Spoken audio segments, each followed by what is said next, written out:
Joining us on the phone now is Glynn Turman, Aretha's second husband. They were married from 1978 to 1984. And Glynn, you were actually married at the New Bethel Baptist Church where Steve is now. Is that correct? Oh, yes. Right. I remember it well. Yeah. What a day. You saw Aretha within the last few days? I was there Tuesday, yes. Talk to me about that. I got an opportunity to spend time with her. We had time together there that was very moving, very moving. She was, of course, in and out of consciousness at that time, but when she regained conscious, we were able to connect with one another, and it was a very powerful moment for two friends to get a chance to say what we had to say to one another. Was she taking stock? Not vocally, of course, but through the spirit, you know. Was she taking stock on the extraordinary life that she's lived? I'm sorry? Was she taking stock in those last few words you had with her? Was Aretha reflecting on her contribution, on all that she's done? Did she realize what she's meant to so many people? I wouldn't say it was about taking stock. It was more of a personal, private moment for two people who cared for each other, to just kind of look at one another and know that what we had shared and meant to one another. It wasn't about any taking stock of accomplishments or anything of professional achievements. It was all very touching in terms of family. It was a family moment, and those other things are not really at the forefront of one's mind at times like that. Then what would you want people to know about her? Those of us who are fans of hers for years and years, but who didn't get to know her personally, what would you want us to know about the woman she was?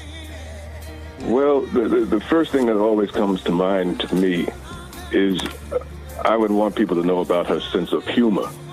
She had a tremendous sense of humor. I don't know how many jokes she had in her repertoire of jokes, but she loved to tell jokes and loved to keep you laughing, and just had a great sense, and was able to make some jokes out of situations that you wouldn't think were funny. She could find the humor in situations, whether it be people or people's, behavior or whatever it is. But she had a tremendous sense of humor. What was she? We all. The interesting thing, Stephanie was just talking about all the weddings we've danced to her music at. We had an intimate relationship with her because we all associate her music with something. What did she think about personally? Because she was such an inspiration to people. Where did she draw her inspiration? Well, her father, she adored, and he was a very, very powerful man, a very strong man, and he had a great deal of effect on her in terms of his involvement in the civil rights movement, and what his church, the church that you showed to open this segment with, meant to the community. So she was rooted in the importance of giving back, of her people, of what that all meant. And so as she, everything that she took upon herself to do had that as a base. What inspired her? What drove her?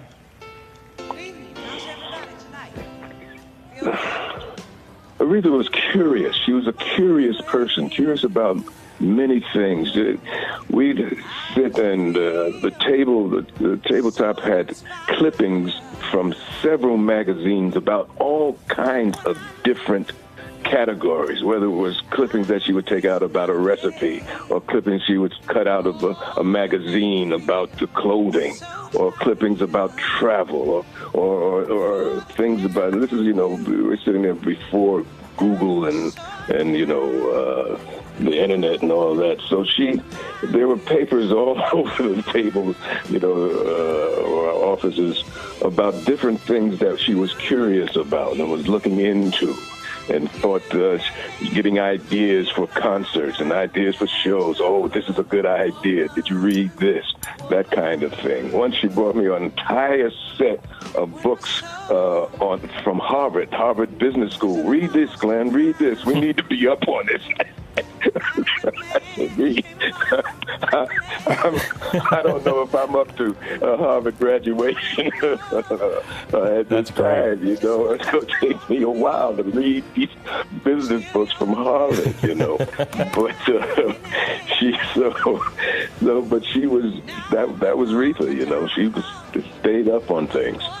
You said on the table there were different kind of clippings, recipes, travel.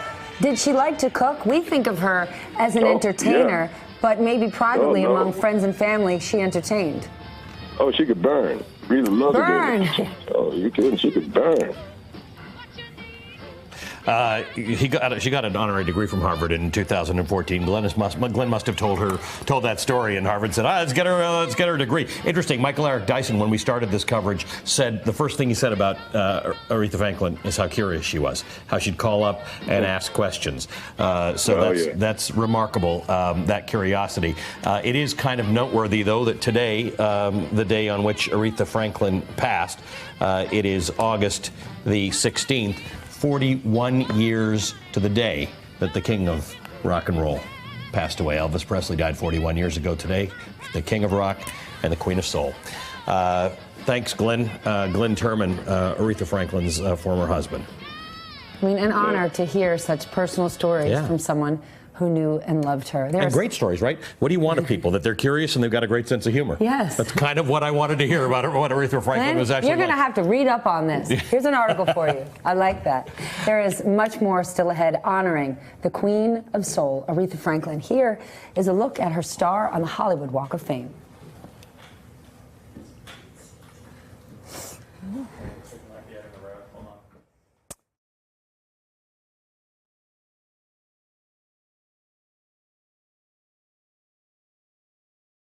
Hey, MSNBC fans, thanks for checking out our YouTube channel. Subscribe by clicking on that button down there and click on any of the videos here to watch the latest interviews and highlights. You can get more MSNBC for free every day with our newsletters. Just visit msnbc.com/newsletters to sign up now.